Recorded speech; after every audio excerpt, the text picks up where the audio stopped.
Call Human Resources to order. It's gonna measure me for a cat. First thing on the agenda is the authorized contract with New York State Department of Health for health net funding and amended budget. Jim? Yeah, this is an annual endeavor. The contract this year is $156,000. I don't have it in there. Lenny's in charge.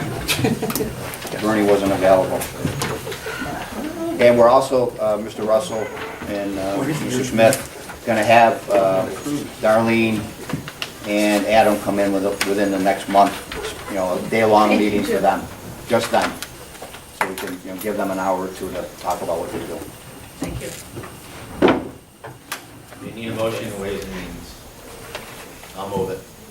I'll second it. Just, Is there any more discussion? Well, I need to have a motion in Human Resources.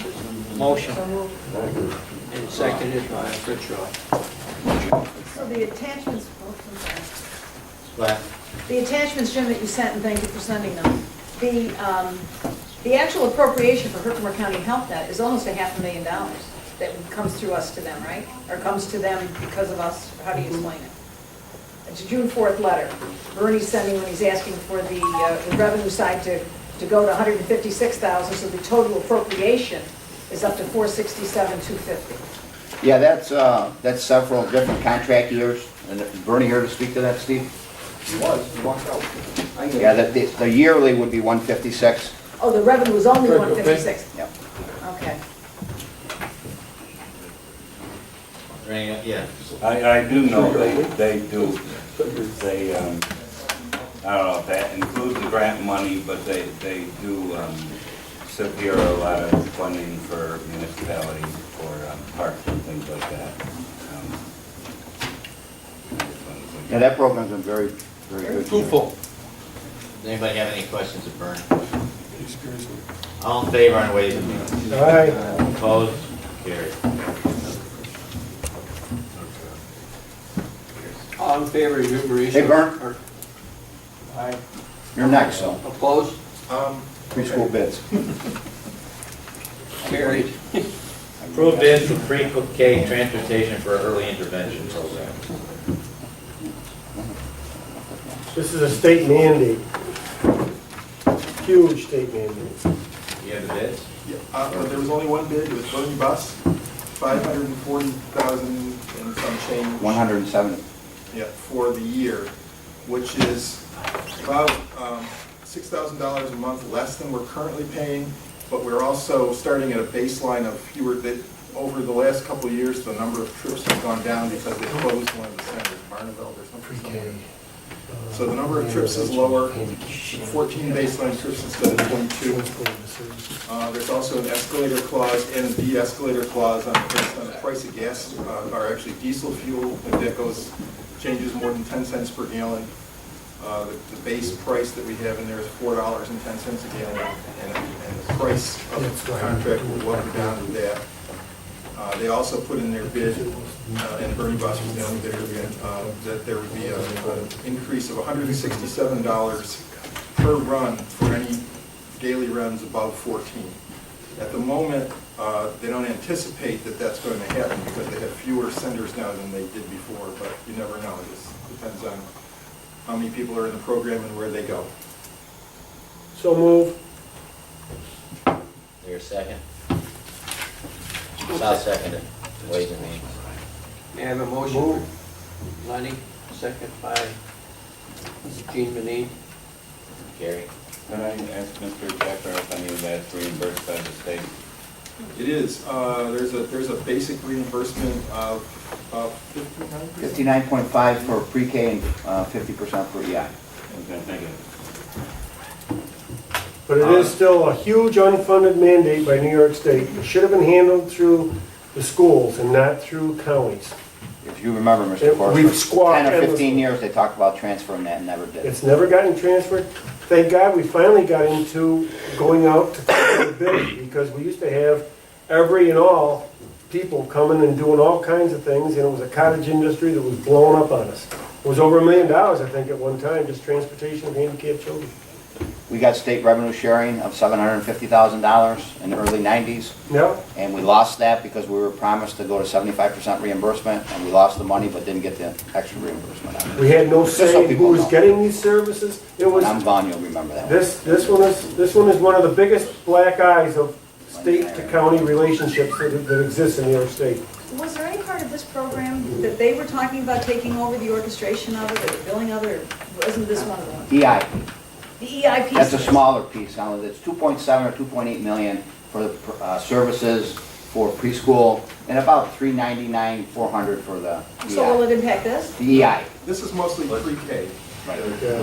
So it's not EI, it's Yeah, early it's intervention. younger kids, Early than it is intervention. early intervention. But the program, my point is, you're 2.8 to 400,000, you can Yeah. see the difference in kids. Bertie, can I But ask- they're gonna do, Hang on a their- for the EI component, they're gonna do the billing of it? We're sending them a check supposedly? just like Medicaid now. Okay, Mr. Schrader. Bertie, how many people are currently using this? For the transportation section, the EI kids are too young to put on a bus. They don't, there's not much of that, if any, that we. Right. This is all pre-K. Okay, how many are at pre-K? I don't know how it is at the moment. I'd say we're about 105. 105? That goes from anywhere about from 100 to 120, usually during the year. This may be semantics, but approved bids for pre-K transportation for early intervention program. Is that what you're saying it's not? Is it called something different?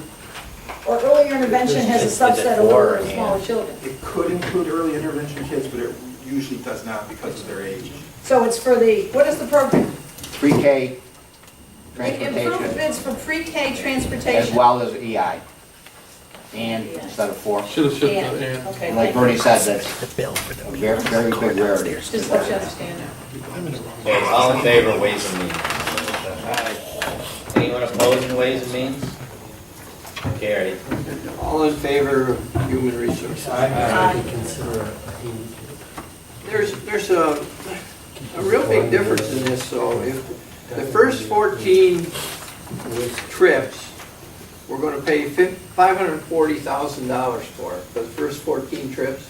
Annually, correct. So we pay one. And then, all of a sudden, after like the 15th trip, we're gonna pay $167,000? $167 per trip, per run. Dollars, it says, oh, okay, okay, I'm sorry. I don't have it yet. I thought it was $167,000. I want to go to number 4 first. At home care, here's a check for $150,000. What's that got to, oh, number 4, okay. They should put it on Oh, card. when'd that come? I was just handed. Who's it made payable to? I haven't seen it. Who's it Just- made it was payable just to? handed to me. I'm handing it to you. Get it to the bank. Pat Russell. That's his name. Made payable to. Put it in your pocket. I was passing it to you, didn't make it. My wife. How does a check, I'm curious, internal control, how does that check get in your hands and work its way down? Who handles checks in the mail, that they're handed that fluidly? We get very few of those. They usually go to the treasurer. We work out before we come in, so. Muscle it? Go like the 3-foot by 6-foot check. I feel better. Let's get that to the bank today, Jim. Okay, number 3, update on Central Manor. Yeah, this is something, and again, Tim's here in case there's, specific questions that need to be addressed. I think everybody knows we've been working with Steve Reynolds. The date was June 1st for them to take it over. There's several issues going on there, a lawsuit by CSEA against the county, as well as elk beds that are out there. He's looking for us to move the contract back to September 1st. I told him I would bring it to the committee. And this has all happened within the last week or so. I'll move, so move in Ways and Means. I have to make a correction, Jim. I just got a letter from the attorney asking for September 30th. Okay? Yeah, I have nothing in writing, The so, letter came this morning. okay? I just picked Same it up. motion. Okay, so there's a motion to move, to extend it to September 30th. Second. Is there any more discussion? Mr. Malone mentioned a letter I missed. Who was that from? Their attorney. Do we know? He is a new proprietor, proposed new proprietor attorney? Yes. I need a motion in human resources. Move. Lenny, seconded by Gene. What's the letter say? It was a pleasure speaking with you recently, and thank you for your correspondence of May 30th, 2013. Pursuant to our telephone conversation, I would request an extension to the existing agreement between Herkimer County and my client with regard to the Country Manor home. The extension that I would propose for a close-by date would be September 30th, 2013. I am hopeful that my client would have the approval from the Department of Health by that date and that an issue with regard to the CSEA would have been resolved. It is my understanding that there are some upcoming meetings that the above issue may be addressed with the same. Thank you, and please keep me advised as to the extension and the result of the CSEA manner. Very truly yours, Gary J. Olerno. So could we know what he's asking for, what those issues are, and what meetings might be resolved and what's scheduled? In terms of CSEA law, is a lawsuit with CSEA? Yes. Where is it? What's the status of that? The executive session stuff on, Timing, I'm just thinking calendar. it was argued this morning in front of Judge Siegel and Eureka, and he adjourned the matter till July 11th for submission of some additional documentation. And what was the other issue he had, the lawsuits and something about their application? Department of Health approvals. And then, do we know what they're looking, is this the assisted living beds they're looking for, or is it something? Yeah, this is the different? second round of that. Do we know a deadline from the Department of Health on when, that's a month? Seems to be moving constantly, They're unfortunately. approving some and not approving, or there's a deadline? No, out? just seems, you hear from one buddy, you should, see something next week, you should, we just keep hearing it. There's a Tim, have you potential, heard anything different? Nothing, Jim. One round done, waiting for the second. When was the one round done? I'm not exactly sure. A few months ago. 6-8 months ago? is September 30th possible we would have that answer? Well, that's what they're hoping. Okay. I assume he'd come back to us if he had some issues. All in favor, ways and I means? have, the idea that they're going to buy Country Manor, and we're holding on the agreement with them, should we not know the financial situation of these many 6 months of Country Manor? I know that I had communication with Jim, and I understand that, I don't know how many people are there, if it's 16, 18, 19. I don't know if there's been any staff reduction. A year ago, when I questioned, I think the comment was made that 25 residents would be the thing that might kick in a review of staffing. I'd like to see some financial picture of where we stack up against the budget that we allocated for there, and I don't know if this committee is asking for it, I certainly want to see it. I mean, as we wait and we go along, we haven't taken anybody in, and we know that at least half for the indigent would be borne by the state. If we have the same, and this is a premise because I don't know, if we have the same staffing that we had when we had 30, when we froze admissions or whatever, are we, by not taking anybody in, we've lost at least half of the food and the other ancillary costs, and of course we know the payroll costs. So I just question the judgment of just postponing this again for another 3 months and freezing the admissions. So what would we be down to without knowing the financial picture and what we can do to mitigate those costs to the taxpayers? Because it was clear when you entered this agreement, there was no appetite to keep Country Manor open as it stands. You got financial figures, anybody? Jim might have them, but we usually have a budgetary meeting for the first 2 quarters sometime in July. I assume that we're still having that. But isn't that a long time, Pat, if you're down to 19? Okay. What is it? Tim can take a couple minutes on the questions. To be specific, the census right now is 21, In-house? 1 in rehab. Okay, but still included in the census. Yeah, 20 we're caring for. That's correct. 22 full-time employees. 10 part-time, 1 of which is a temp. I look occasionally at, and had discussions with Mr. Wallace about looking at the staffing. Problem we're running into now is it's a 24/7 operation.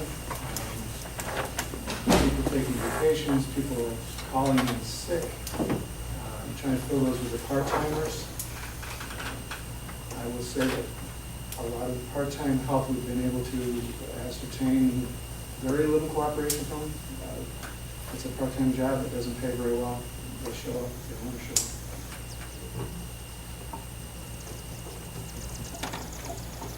Yes, Gary.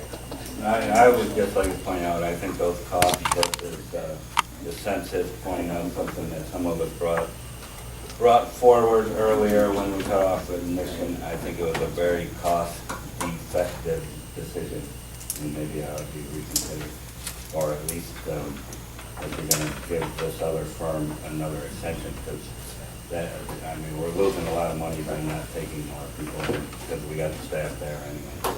Have you been getting people who have wanted to come in? They've been told they're not gonna by the media and everybody else, so I don't know. Who are you asking, Jerry, or are you? I'm asking Tim. On occasion, we do, I believe we work that out, and so it's Brenda, but she does keep a list, How many private pays are there out of that 20? 17, or excuse me, I'm sorry, 4. So 2 of our private pays are left, because we had 6. So we're 20 people, 4 of them have the resources to go someplace else. So you're talking 16 residents that we're not allowing anyone else in. And if we took 10 indigent, we would end up getting, am I correct, we'd get half of their cost of being there from the state. And what more would it cost us for them to be there, because we've already got staff managing the, you know, you got 27 FTEs. You've got 10 part-timers, you got 27 FTEs there. I just think that the Providence, if this company says, give me to September 31st or September 30th, and they have the lawsuit issue, we would hope July 11th or thereabouts, something would come down. We have no control over the Department of Health. Or is their agreement contingent on them getting assisted living beds, then we're hanging on to this group for what? Because we have no control over any aspect of that. And I would like to see, and I don't know who else wants that, but I want to really see the budget. I want to see what our expenditures are against what was appropriated and what it's cost us per client that's been there. Because I think it'll shame us compared to when we talked about losing $500,000 and we were taking care of 50 people or 60 people. Yeah. When we were at full complement at the Country Manor, and this company came in and looked at our operation, they found us still way over as far as a labor to resident ratio. And so this legislature reviewed it. We came to the conclusion we will try to sell it as an operating facility. And if not, we will stop taking residents in and close it. Now, we thought that would have occurred by now when we came up with a conclusion that we should take no more residents in. And this company also does have a caveat that they will take care of any resident that is still there that meets their criteria if and when they do take it over. So based on this, obviously it's a huge catch-22. What do we do as far as the time element moves forward? I think maybe some limited admissions may be warranted to justify a minimum staffing ratio that Tim can come up with, but I don't see us trying to get back in the business. At some point, we've got to get out of the business and let the private sector do this kind of business. But obviously, I recognize the catch-22 we're in is the negotiations and certification that this company needs is postponed and postponed and postponed. Wait a second, I got Peter. Peter? Just to follow what Dennis was saying, we've got 22 full-time, 10 part-time, that's 32 people for 20 residents. I mean, that's a better ratio than a hospital. Now, as we reduce the number of residents, do we reduce the number of staff? Does it, we don't? We do? We still got 32 though. Well, that's what Tim was saying. There's an issue with regards to 24/7 coverage, people going on vacations, which we've seen in other departments, and also people taking sick time. So it sounds like Tim's on top of it. He's doing what we've asked him to do. It's a question of, do you want to change any kind of direction? And that's your... Yeah, but this is assisted living. This No, is it's not, or it's supposed to be, No, it's adult home. or adult care, but it's not full care. Right. And I don't know why you need that much staff. It's around the clock, Peter. 3 shifts, 24 hours, 3 shifts, so 7 days a week. you gotta divide that by 3, that number. That's, So it's not All right, 24 All or right, my 30 question some then- people Plus cooks. watching my 22 people. question is then, when we were at a higher level, say 40, do we still have the same amount of staff? No, I think we had a few more. Pretty close. But very close. Yeah, so why didn't we reduce as the residents went down? Because you can't. Because there's certain Because of the jobs, 24-hour there's regulation. certain jobs that have to be covered. And Don't whether do it you've got efficient. 1 person or 10 people there, that job has to be manned by some qualified person. Okay. I So mean, we have Helen then. Having this program on life support until you're ready to pull the plug has had to have a major impact on the staff that are there and the people that are living there. There's no question There's no about it. doubt. When you want to talk about the use of vacation, maybe not, because they know they're going to get paid for it, but just from my experience in my career, the sick time has got to be being tackled, because they're going to lose it when the place closes. So, I mean, I'm sure it's a management nightmare to try to keep it going. The point that I raised several months ago, many months ago, is if we're down to, look at my figures again, if we're down to, let's say, 16 people who do not have who are not private pay, where can they go? And you've got the Middleville Rest Home, and we have I think we still got Homestead. Claxton Manor, and you have Homestead. the Mohawk Homestead.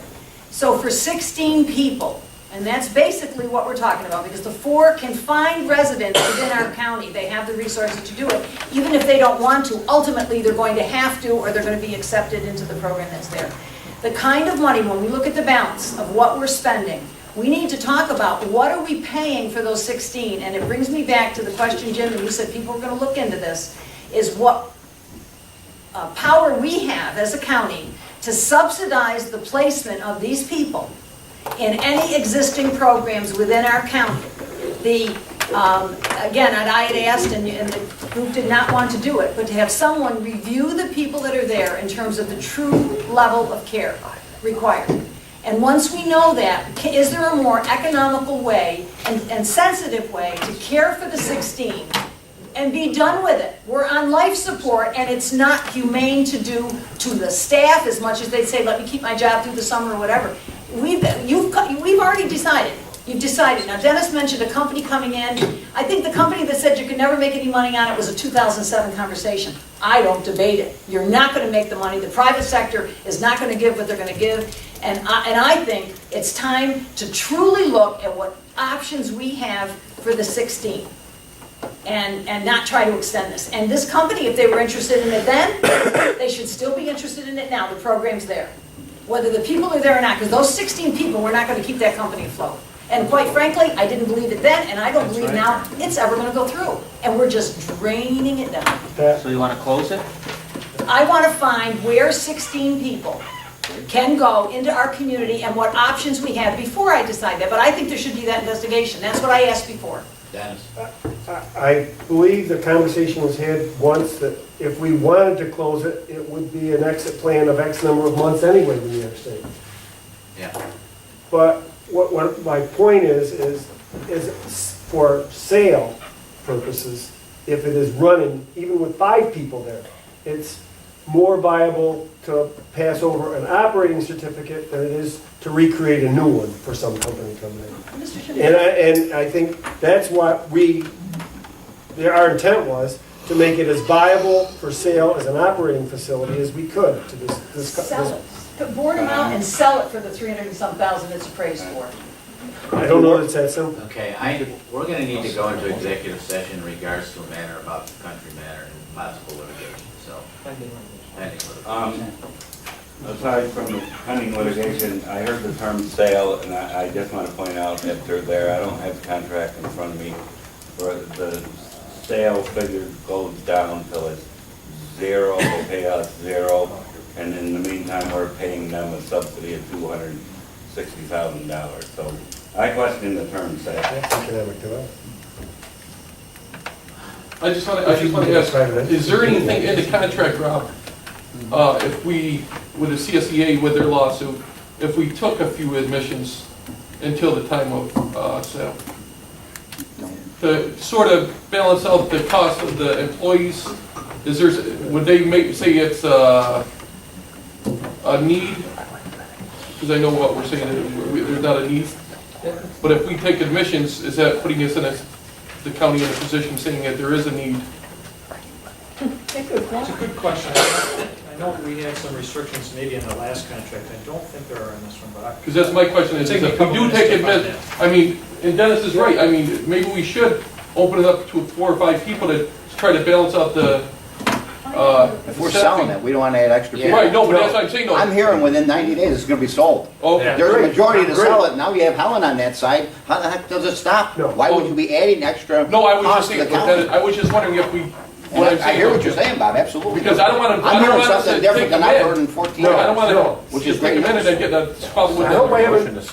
haven't confused anybody on what my position is. Well, My you position is to get out of the certainly have. business. Absolutely. Certainly. All right. We're going to executive session, so I can come back. Okay, Bruce has a question, then we need to enter executive session. I think there's a motion on the floor to extend the contract. Are we gonna wait until after executive session to vote on it? yeah, I have something I want to report to you. Okay, Motion to go into executive session? What for? Pending litigation, Pending litigation? it's something I just learned.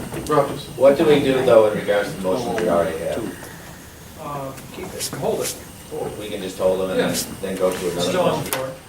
Come back out of executive session and. And we'll act on the motion. Okay, motion for executive session, ways and means.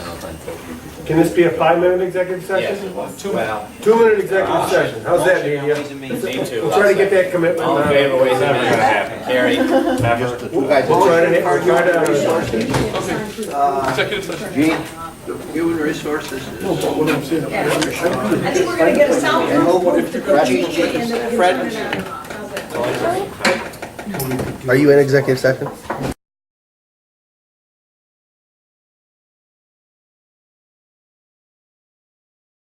get the We motion. got the motion. Mr. Chairman, Ben and Jim, Ben and Gene. with compassion and real concern for the residents that are there, the staff that are there, and the taxpayers that continue to pay on the drain, I would ask that the Human Resource Committee create a study group or something about potential placement opportunities for the 16 who are not private pay in that facility, so that we can make a decision. If you renew the extension, or grant the extension to this vendor, we also know options. I know that in this room, there are votes to close the facility. I cannot support that without understanding the placement options for the 16 indigent people that reside there. And I would ask that, I don't have the resources to review those, but we must have them within the county to do that. And can we not have a working group in some fashion to proactively look and see what placement options are available to those 16? Whether this company moves forward or doesn't move forward, we're going to be faced with, do we fund this again in September, or if it extends into next January? Let's look at the 16 and see what our options are. Please consider that as you're moving this forward. A subgroup or a task the department with others. I certainly would offer my time in any fashion that I could play a role in it.